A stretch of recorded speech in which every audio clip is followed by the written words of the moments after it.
লাগিল সুন্দর করে পত্র করিয়া রচন। পত্র সকল লিখে দিলেন সমন্ত্র সারথীর হাতে। আর প্রণাম করে সমন্ত্র সারথী অমনি পত্রখানা তুলে নিলেন তার মাথায়।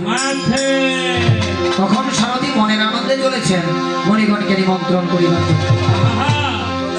আরে ও সুমন্ত্র,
এইভাবে সমন্ত্র সারথী মণিগণকে নিমন্ত্রণ করে কথা হইতে ধীরে ধীরে করেছেন গমন।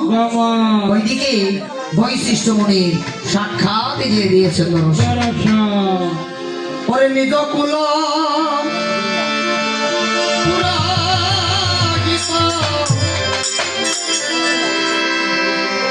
বৈশিষ্ট্য ব্রাহ্মণ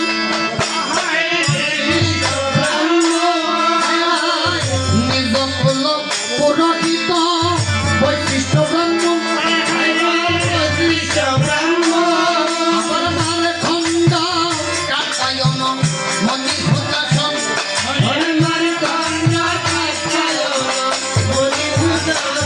আমার অগস্ত কাগস্ত পৌর হস্ত মুনি হরে রঘুনাথের গুরুর নাম বিশ্বামিত্র মুনি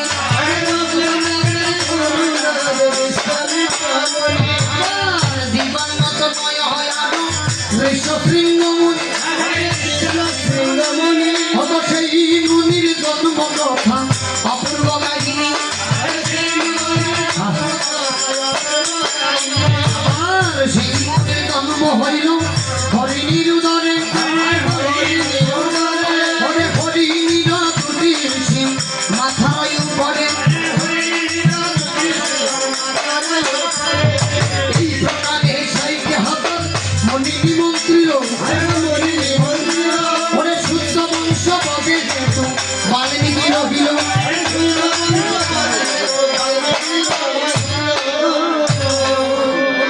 এই প্রকারে সমন্ত্র সারথী সকলকে নিমন্ত্রণ করিল। আর ভুলক্রমে ওইদিকে কেবল বাল্মীকি বাকি রহিল।